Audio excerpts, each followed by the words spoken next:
Hey guys, Soren here with Fit Daddy 365. We've got Myles Kellam with Muscle Nation. What's up, Myles? Hey, Soren. How you doing today? So today we're talking about eating clean. And so for Fit Daddy 365, this is the second Fit Daddy fundamental, eat clean. And I know that Myles subscribes to the eat clean philosophy, but what I want to know is how we're alike and how we're different in terms of what we think is eating clean. So Myles, I want to ask you, what do you consider eating clean? All right. Okay. So, big topic, obviously, in the bodybuilding world and fitness world. There are a few fundamentals that I think everybody is going to agree with. First one is obviously eating clean means no processed foods. Okay. Eating clean means knowing exactly what you're putting in your body. Right. And then at that point, it's how strict are you going to get? Okay. Some people will say, I don't even want to have bread. And, bread is a processed food. Yes, it is. Doesn't mean that you can't have a homemade bread that you make without any preservatives in it. That's up to you. For me, eating clean means I need to be able to know exactly what I'm putting in my body, no processed foods, and I'm going to end up having the, very simple basic meals. For instance, I'm going to have, I'm going to have, a fish dish along with a rice side. I'm going to have asparagus and some strawberries, blueberries, and cranberries, or raspberries, banana, something along those lines. They're essentially whole foods. And obviously I'll always end up having some rice or potato, something that's another whole food. Uh, there are times where my diet deviates from that. So right now I'm in bulking. I have what I consider to be a pretty clean bulk, but I have ground meat. I have ground beef. I have ground turkey. A lot of people say, any ground beef, ground poultry, any ground food at all, it's processed. And it's processed. When it's processed, there are other chemicals that are added into it. That's not clean. And they're right. It's not clean. It's not, but it's pretty darn close. And for me, it's close enough. I will tell you, I tried to do, just a pure chicken and beef and fish, clean, clean diet when I was doing a contest prep.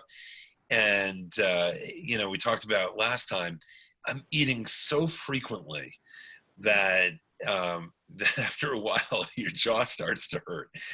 I know it sounds ridiculous, but you know what? You try to have 8 to 10 meals a day, and you're chewing that much. You'll appreciate some ground food in there, something soft. Yeah, yeah. That's awesome.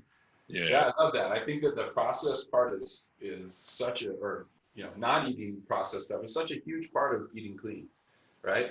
I know for me, the big, eating clean for me represents cutting out sugar, right? It doesn't matter if it's organic sugar. It doesn't matter if it's maple syrup. It doesn't matter, cutting that type of stuff out. So it's the sugars. For me, I subscribe to, bread, the unhealthy carbs, right? Any carbs that are spiking your blood sugar, for me, I work best. If I look at a piece of bread, right, like it's instant inflammation, which is like crazy. But when I say clean, I say sugar, no, blood sugar spiking carbs essentially, and some of those starches that for you sounds like they're a-okay on your list, right? It really depends. You bring up sugar, and that's a really good point. I think that there are good uses for sugar, and then there are, for the most part, bad.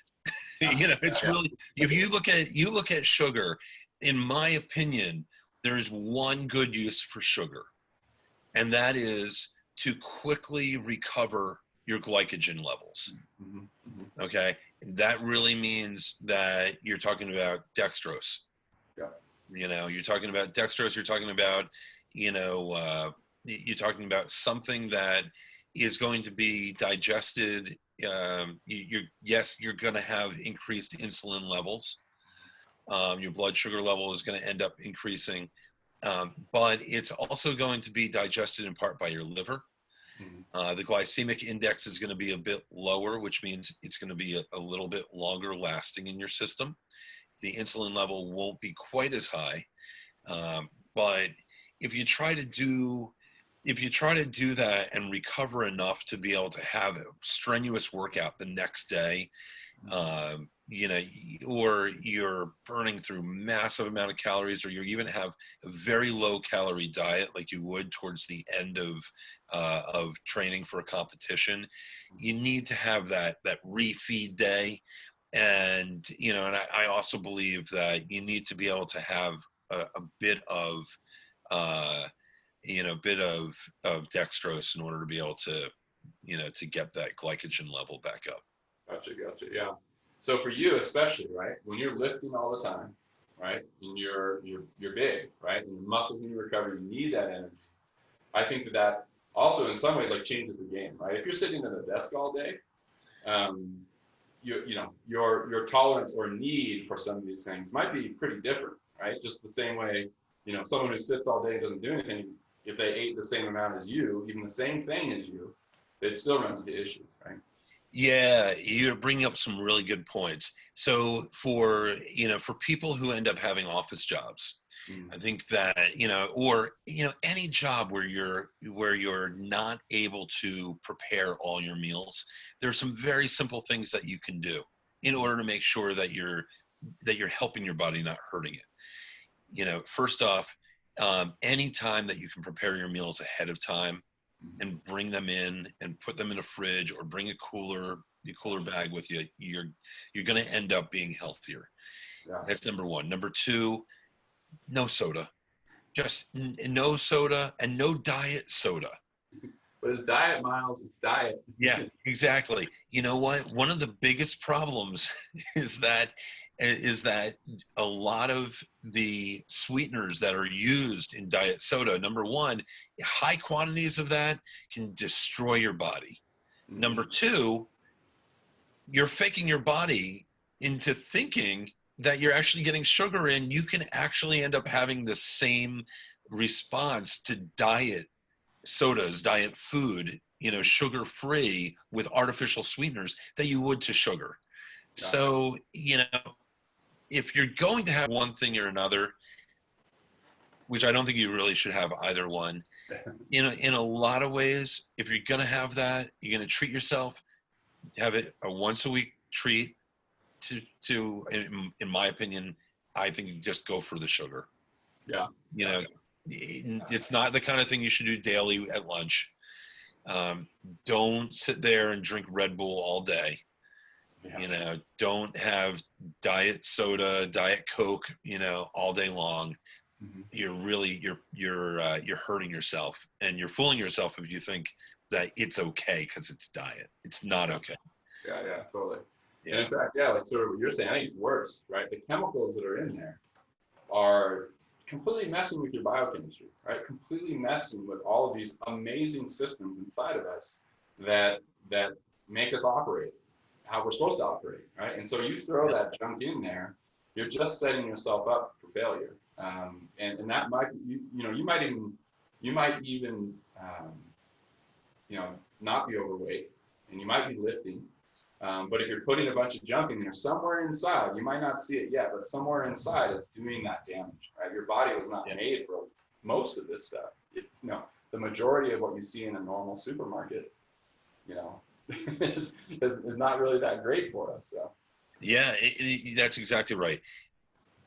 Some people say, "Oh, well, I heard about that. This, all the diet, the sweeteners are used. They can cause cancer. I'm not concerned about that."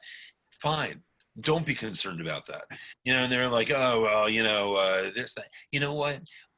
The diet sodas, the sweetener, the artificial sweetener they have in there, it destroys the good gut bacteria. Yeah. Okay. So right off the bat, you are not able to digest all of the food that you're putting into your system. When you do digest it, you're limiting your body's ability to actually process and use it. You're storing more of it as fat because it's causing your body to respond to it as if you're having sugar. So you're spiking insulin levels. It ends up hurting your liver. It ends up hurting your kidneys. Um, and and those are the types of things that you will feel. You may not be aware of it, but you will start to feel those, within a matter of a couple of weeks. You cut that out, and your body's response to the food that you put in is going to end up being so much better. You will be healthier. Your body will respond to the nutrients that you're ingesting.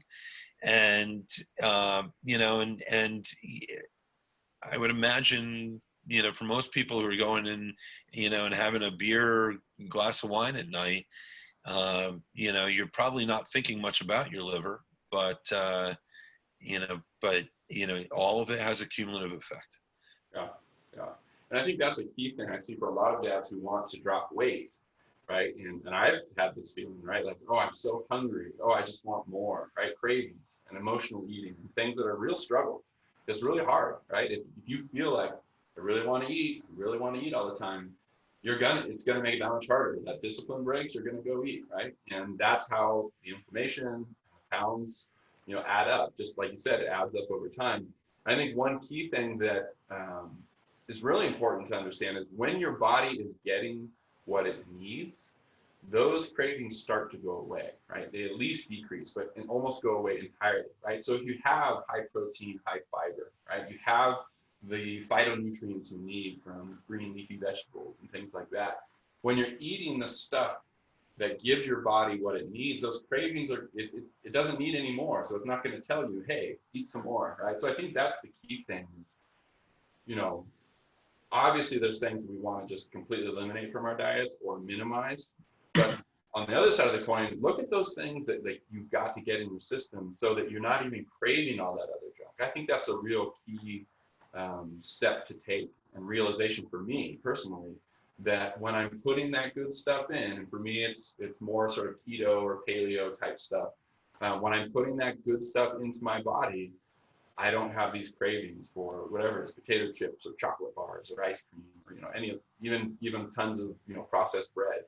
So I think that's a real key, right? Make sure you're getting the good stuff first, and maybe Myles, you can comment on that from a muscle building standpoint, right? In terms of the criticality of getting that good stuff in for your muscles, right? You're not trying to lose weight right now; you're trying to gain weight. Maybe you can speak to that a little bit. Sure.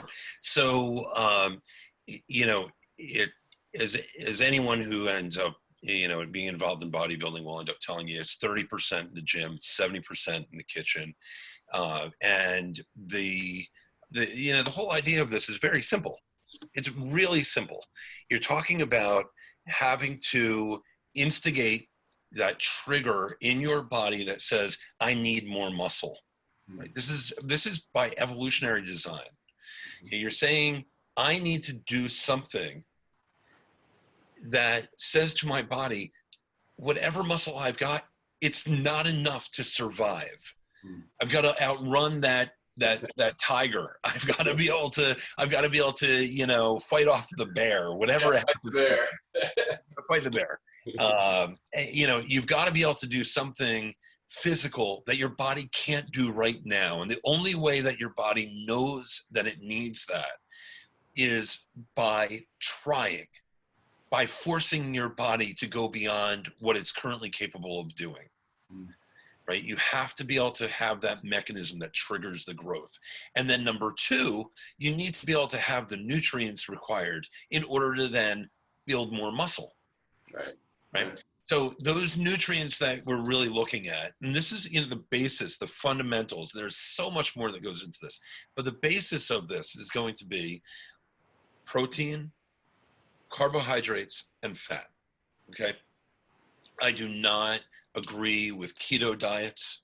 I don't agree with any diet that eliminates any macro. Okay. And here's the reason why. We are omnivores. People, oh no, we're hunter gatherers, we're this, yeah, we're hunter gatherers. Okay, you take a look at our teeth. By evolutionary design, our front teeth are used for ripping flesh, right? For grabbing and ripping flesh. Our molars are there for grinding. Okay. Yeah, we didn't have processed food. We didn't have bread a long time ago, but we still had other sources of grains and carbohydrates and sugars and things like that. So now that we're all on the same page that we need those macros, let's talk about what they are. Okay. Proteins are an assembly of amino acids. Amino acids in our system are broken down and then turned into all sorts of different things. They are the basis and building blocks for our entire bodies. You take those amino acids along with minerals, and you have everything from our hair, our teeth, our bones, our muscle, our tendons, our ligaments, all of our organs. And obviously, our muscles use a great deal of amino acids. Okay, in order to be able to build our muscles, we need more amino acids.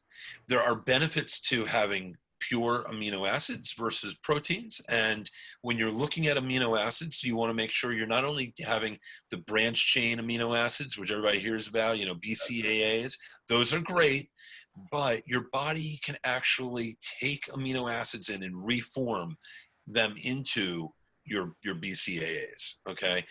What you also need in addition to that are your EAAs, your essential amino acids. So when you're looking for a good quality amino acid, make sure that you have a combination of both the EAAs, the essential amino acids, as well as the BCAAs, the branch chain amino acids. Okay. If you want, you can use that because they are 0 calorie, right? 0 calorie because your body doesn't have to use energy to break it down and then end up using energy to store it, right? They're 0 calorie powders that you can mix into your water or juice or whatever you want. Not vodka. That defeats the whole purpose right there. But BCAAs. can you imagine? Hey, it's this new BCAA drink I just heard about. Yeah, this is gonna be terrific. BCAA. Yeah, Royd Rum. We'll call it. That's a trademark right there. Trademark. Yeah, you should trademark that one. So, but there are also a lot of benefits to being able to have the actual protein as well. Okay, now you're typically not going to end up using the proteins for any type of energy source. So a lot of people will say, well, that's not really the most important source of calories. However, you should still keep track of it, okay, because it's calories in, calories out in terms of being able to either gain, maintain, or lose any type of weight. Okay, the benefit to having an actual protein is that a lot of these proteins, when they're broken down, they don't entirely break down. When they don't entirely break down, you end up forming these peptides. And these peptides are often triggers for other types of bodily reactions, physiological reactions, the release of insulin growth factor, IGF, the release of human growth hormone, a lot of the different types of processes that we have in our bodies in order to be able to say, hey, build more muscle. Those are coming from signals.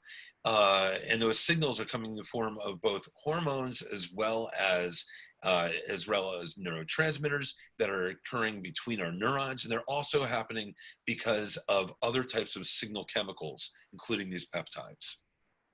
So, then you look at proteins and you say, oh, and I hear this a lot. I hear this and Cynthia, forgive me. I love you. She's my wife and my soulmate. But we've had this discussion about what constitutes a whole protein. Okay. Wheat and peas are not a whole protein, nor will you have a whole protein from fish or from beef or from chicken or from anything else. You need to mix it up and you need to have a lot of it. The idea that you can get everything your body needs simply from one protein source is just, you're Could you do it? Yeah, maybe. You're going to have to eat a whole lot of it. Yeah. Your calories are going to go through the roof, and chances are you're going to be missing something. Yeah. Yeah. Okay. You know how many peas I would have to eat in order to be able to get the number of grams of protein in that I need a day? It's just not going to happen. Not going to happen. You're not going to do the Muscle Nation pea diet. Hey, listen, I love peas, and I think they're delicious, and you know what? They've got a good source of fiber. I love peas, but I'm not looking at peas as a source of my protein. Yeah. Yeah. Okay, next up, carbs. Okay, and within carbs, let's include sugar, because sugar is a type of carbohydrate, Yeah. right? Carbohydrates are exactly what you think they are. They're formed from carbon, oxygen, hydrogen atoms formed into molecules, and they can be complex and they can be quite simple. Okay, when you're looking at sugars, they fall into just a couple different overall categories. Okay, you have dextrose, which is really glucose. When I talk about dextrose, which I was before, and I'm talking about how important it is, you think about somebody who's in the hospital and they have that IV drip. They're not being really given meals, but somehow they're doing okay. Yeah, sure, they're losing muscle, but their bodies are still able to function. They're getting the glucose, the energy they need in order to be able to fuel the body to run. Okay, fructose is fructose. It comes obviously from fruit. It's digested by the liver rather than triggering an insulin release. Yet at the same time, it is a sugar, and it has been linked to different types of metabolic disorders. It has been linked to increased obesity rates. So just because you have a whole lot of bananas does not mean you're in the clear. Okay. Sucrose is what we think of when we think of sugar. It's what it's a table sugar. You sprinkle it in your food, you put it into your cookies. And that is typically an equal part of glucose as well as fructose. And then there are other types. There's maltose, there's lactose, right? The types of sugars that you end up finding like in milk. A lot of people are lactose intolerant. That is a sugar, that's an inability to digest a particular type of sugar. You have lactase. When scientists name something that ends ASE, that means that it's an enzyme, and that enzyme is simply the enzyme that helps you digest whatever that chemical happens to be. In this case, lactase helps you digest lactose, which is the primary sugar within dairy. And then there's high fructose corn syrup. Stay the F away from it. Yeah, there's so much of that junk or things masquerading as something else. They're just sugar, or they're sugar. I call them sugar-like substances, right? Absolutely. You should be, when you're grocery shopping, you should be looking at the nutrients. You should be looking at that, and if it says high fructose corn syrup, put it back. Yeah. Or a majority of syrups, right? There's all sorts of stuff that is, that sounds healthy. Corn, a little syrup, big deal, but just corn syrup, right? Or tapioca syrup, and some of these things can be okay, in moderation or minimized, but there's a bunch of them that are just nasty, horrible. Absolutely awful. Yeah. So then that leaves us with fat. Okay, and I'm not going to go into dietary fiber. Have it, especially once you hit, I would even say like 35. There's no shame in it. Have the Metamucil at night. Take it. Take it. I use, fiber supplement, like psyllium husk, and these types of things. That's exactly what it is. Almost all of them are made out of that, and it'll be a game changer for you. But fat is the third macronutrient that we'll discuss. Fat, there are good fats and bad fats. Even good fats, you need to be able to make sure that you're not eating too much of. But good fats are going to come in handy, particularly in muscle development and bodily function. Okay, a good fat is going to end up doing a whole bunch of things for you. First off, a lot of vitamins that we end up ingesting, we can't actually process without having a bit of fat in them. Okay, so things like vitamin A, vitamin D, vitamin E, vitamin K, a lot of the vitamins that we use in order for our joints, our organs, our skin, and our muscles to stay healthy, we need to have some fat. Okay, it just helps with the bioavailability. It helps with absorption of the vitamins, and it's it's a kind of thing that it has a lot of good. It also it can also help us again with release of things like IGF and HGH. Okay, so what kind of fats are good? What kind of fats are bad? If you're going to look for, for fats, we hear about these terms: a trans fat, a monounsaturated fat, a polyunsaturated fat. These types of things. Avoid these things. Go for these things. But let's just talk in terms of actual kind of accessible knowledge. Mm-hmm.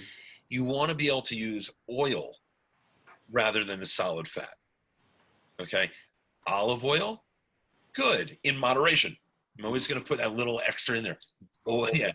Don't, that would be disgusting. I can't even imagine. But for instance, if you're going to, you're going to saute some spinach, right? You get some baby spinach, you're going to saute it. You go from like a garbage bag size container down to a teaspoon. You're going to saute the spinach. Use some olive oil instead of butter. Okay. If you're looking at like what kind of food to eat, fish, for instance, things like salmon and mackerel, right? They're considered to be fatty fish that we wouldn't necessarily eat if we're dieting down for a show. But when you're looking to build some muscle, and quite frankly, you want something with a little bit more flavor in it, try those fish. So salmon, mackerel, they've got omega-3 fatty acids in them, and they're really good. And when you cook it, bake it or broil it or grill it instead of frying it. Okay, try to be able to manage the amount of fat you're putting in. If you're having poultry, cut off the skin, cut off any visible fat that's on there. Think of it like this: if it's a solid fat, probably don't want to put it in your body. If it's a liquid, it's something that you can pour, it's probably better for you. And there are varying ranges to that. It's probably better for you, but still only in moderation. And then there are the types of fats that you're going to end up finding in junk food. Yeah. Cheetos, Doritos, anything that you see in that grocery aisle, just avoid. Run. Yeah, run. Don't even go down that aisle. Don't go down that aisle. But there are also alternatives to those, right? Avocado, coconut, and coconut oil. You can have, you can go ahead and have full fat yogurt. Mm-hmm. You may not want the calories because, keep in mind that fat has twice the calories as carbs per gram. Okay? But you can have chia seeds, macadamia nuts. You can have almonds and walnuts and pumpkin seeds and flax seeds and cashews. And, I'm probably sounding really granola hippie-ish, but, but think about it. Think about it like this. You are looking to be able to fuel your body. Yeah. Okay. You're looking to be able to give your body what it needs in order to be able to grow muscle. That's as simple as it is. And you know what? If you want to say, I'm crunchy and I'm granola, and I, some kind of hippie, I'm okay with that. That's cool. Yeah. Come meet me and work out afterwards. It's all good. It's all good. What about you though? When you're going grocery shopping, so I'm running into you in the grocery store. Let's say it happens. What are you putting in your cart? I was just envisioning that you're running, like in the ice cream aisle or top aisle, grabbing beer. No, so for the most part, so nutrition for me is a real struggle on the sugar side of things. Like I grew up just like sodas and granola bars and ice cream and chocolate bars. And so historically that, and to this day, is really my struggle, is that sweet stuff, right? Like sugar addiction. It's crazy. Like people I'm close to are heroin addicts, and I see the same behavior around sugar for me. I'm like, oh, I get it, right? Like it's crazy. So you might find me in the chocolate aisle on on occasion. But when we shop for our family, we really focus on healthy fats, and I'll say healthy meats, and I'll get back to that. Healthy fats, healthy meats, healthy carbs, right? And we it's not that we never buy any other stuff, right? We buy junk, right? But we try to minimize it. And so if I'm going to the grocery store, I'm looking for grass-fed beef, and I don't pay it. So I'm more of high fat is okay. Now, when you are counting each calorie, then there's some trade-offs there. But Yeah. I'm more of high. I don't care about the fat. I care if it's grass-fed, if it's organic, right? If the eggs are pasture-raised and organic, wild-caught Pacific salmon, Alaskan salmon. So a lot of it's crazy because salmon and salmon aren't necessarily the same thing, right? Oh, So yeah. the omega-3/6 ratio of Atlantic farmed salmon is very different from the ratio in the wild-caught Alaskan salmon, right? And so I think it's tough to draw these sort of conclusions about salmon or about beef or about bread, right? Yeah. There's a huge difference between that processed thing that you buy at the store and that thing you make at home in your bread maker, Right. potentially. Yep. So I think that that's actually the differentiation for us. It's like really healthy vegetables, lots of avocados, lots of salmon, chicken, lots of eggs, bacon, as long as it's healthy, the healthy version. Um, and we try and get a lot of greens and a lot of green leafy vegetables, Brussels sprouts, broccoli, asparagus, green beans. Um, try and get a lot of stuff like that, and then almonds, pistachios, and walnuts. So I'd say those are the staples. Um, with the pandemic, we dove into something you'll appreciate a bit more: rice, white rice, with big bags of it, not knowing where things were headed when it started. Um, and anytime, one thing that's really helped me, anytime I am getting sweets or something like that, I won't, I'm not getting M&Ms. I'm not getting any of that. I'm finding like what is pure cacao and maybe, some organic sugar, and just trying to eliminate all those chemicals when I am cheating essentially, or when I am slipping, because for me it's sort of slipping. I try to be really choosy about the quality of what's coming in, instead of being, complete elimination.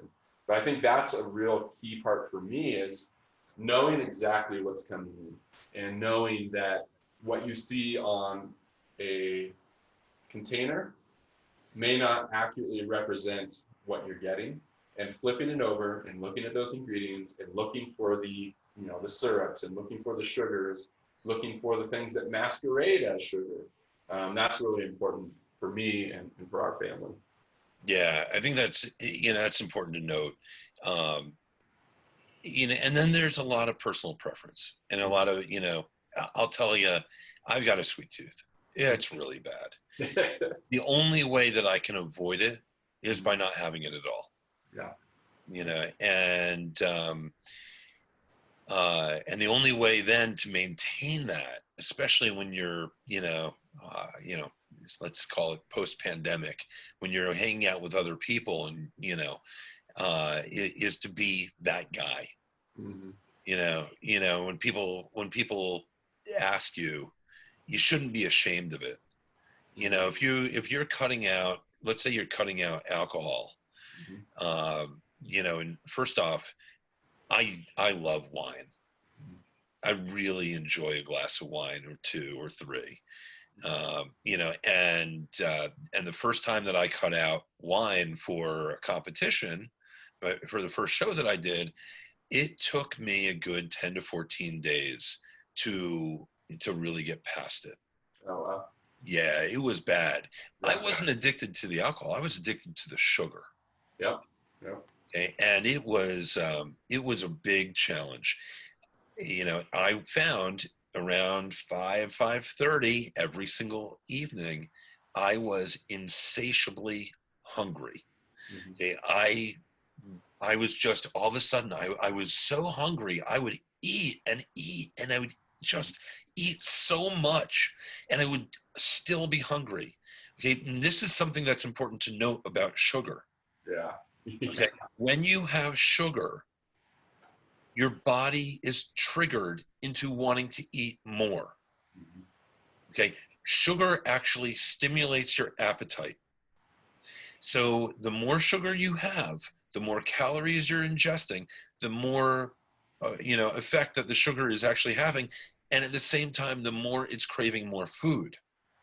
Mhm. Combine that with alcohol, and you've got a pretty big problem there, Yeah. because alcohol, especially when you're talking about fitness, alcohol is the opposite of what you should be ingesting. So I had these hunger cravings that I just couldn't control. And it took a good 10 to 14 days for it to really end up leaving my system. Mm. But when you're talking about, being that guy, it's not easy, or gal, I should say. You're being that person. Yeah. When you're hanging out, you're at a barbecue, or, let's say it's hoping this fall we're past all of this and we're hanging out and having a fire pit, Yeah. and everybody is, outside and, having a beer, having a glass of wine, or, whatever it happens to be. And you are saying, nah, you know what? I've got my drink. Oh, Myles, what are you drinking? What's in there? You have a mixed drink? No, it's my amino acids and and water, Right, Rob. you know? Yeah, yeah, yeah, yeah. You're Royd, Rob. Hey, you can use that. If that helps you, just tell Mr. Royd, Rob. It's, it needs to be something that you talk about, and you talk about seriously. And you don't have to lecture people. You don't have to be like this and be like, oh, well, here's what it does to you. You don't necessarily need to make anybody else feel bad about it. But what you can do is you can just simply say, this is what I'm doing. This is part of who I am. I am getting fit. I am going to be healthier. I'm going to live my life longer. Might not live longer, who knows? But you know what? Your body is going to thank you for it. You're going to be able to enjoy those years you've got. Yeah, for sure. No, I think that's huge, and that's where I think the social pressure is a big sticking point for Yeah. people. I know it is for me. Even my wife wants to have a drink. She'll have a seltzer, have a beer with me. It's tough, and that's okay. There's nothing wrong with doing that here and there, but you got to know what it's doing to not only your body but your mind.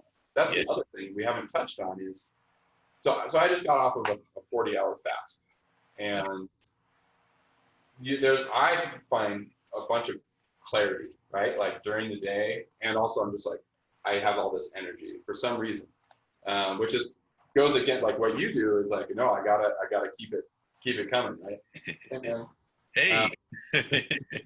so, but what it does to your mind as well. Hey, Absolutely. you can play, but you gotta be quiet, okay?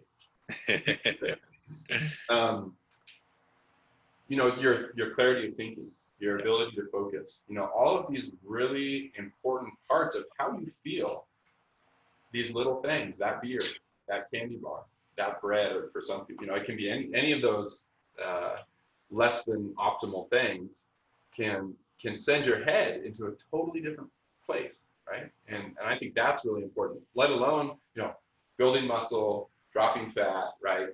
Being strong, all this stuff, but just performing at work or being patient with your children or, being a good husband, right? Being a good man. It starts to affect those things, right? And if you don't watch out for it, these things can be extremely addictive. Sugar, right? Alcohol, even potato chips, right? Spiking up blood sugar, making you want more. And I think keeping that in mind as an additional, whether or not it affects your six pack, like it affects you up here, is so critical and can be an extra reminder that says like, yeah, I do want to live my life this way because I want to live longer. I want to be healthier, and I also just want my mind to operate optimally. And I think that can be another another reason that you stack on to give you that will or that discipline to keep eating clean. Yeah. Yeah, I think that's great. And kind of to circle back to what we're, originally chatting about, the idea of eating clean is going to be different for everyone. The Yeah. degree to which you do it is going to be different. And you're going to shift as you're doing it. There are going to be days where you say, here's what I've set out. This is what I'm going to eat. Mm-hmm. And you're going to end up going through days where you're just like, you know what? I'm having that peanut butter and jelly sandwich today. I don't care. I'm eating it. I want it. It's okay. It's all right to do that. I mean, even athletes who are preparing for bodybuilding competitions will have cheat meals. They'll have refeed days, where, it's like they're going off what their typical plan is. Yeah. Don't beat yourself up over it. Don't feel like, oh well, there it goes, I guess I failed. Mm-hmm. Mm-hmm. It's okay. You haven't fallen off the wagon. It's just a curve in the road. Yeah. And you've got to decide what's going to fit for you. Mm-hmm. And what feels good. And I think most people will find that when they can break that that cascade, when they can break that cascade where they are, oh, my shoulder keeps disappearing. What's happening there? When they can break that cascade of instant gratification, yeah, and they realize that all it's doing is it's masking what's really going on. mm-hmm. It may feel good for a few moments, but what's really going to feel much better is to not have it, and to give your body what it really wants, what it really needs. Yeah. You're going to feel a whole lot better. Yeah. For sure. Anything else on eat clean for you, Myles? Any important points? Anything? I'll go back to the basics and I'll say this: the most important thing, when you're trying to follow any type of meal plan is it comes back to two things. Number one is knowing what you're putting in your body, from the types of ingredients you're using to just tracking your macros. And I like MyFitnessPal, the app. And then the other thing is meal prep. Yeah. Don't wait till the last minute. Meal prep ahead of time. Get save some of those takeout containers. Go on Amazon and buy a bunch of containers and sit down. It'll take you half an hour and you'll have your meals cooked for the next few days. Yeah. And that way you don't have to think about it, and it doesn't have to be a last minute thing when you're at work and somebody says, oh, I'm running to Panera, or I'm running to Subway or someplace like that. Yeah. You got it handled. Yeah, totally. Getting ahead of it like that and having a plan, I think, is actually critical. Because if you don't have a plan, then whatever works, right? Right. Unless you have some really great habits in place, which you develop over time, right? Now that you've been doing this so long, I'm sure that you can go a week and not have done something, and you'll still be better off than you would have had you not been doing all that planning before, right? You start to get these habits, and it's not, you don't go completely off course necessarily with one little non-planned thing, but it sure helps to stick to that plan, right? And have it all laid out. Absolutely. Yep. And a little bit of research goes a long way. Yeah, for sure. This is awesome, Myles. I love talking about this stuff with you. It's great to get your perspective. Yeah, you too, Soren. This is fantastic. I really, I hope that first off, I hope that a lot of people are taking this to heart. Nutrition, particularly in our country, is something that I feel like has been hijacked by a lot of companies in order to be able to make a profit instead of, people being able to take control and say, this is what I really want to put in my body. And and I hope that if there are questions that people have, that they reach out to you or to me and say, hey, can you talk more about this particular subject? Yeah, definitely. I think the number one thing I would say is get informed, right? Get informed about this stuff so you can make wise choices and make great choices for your kids, especially, not just yourself.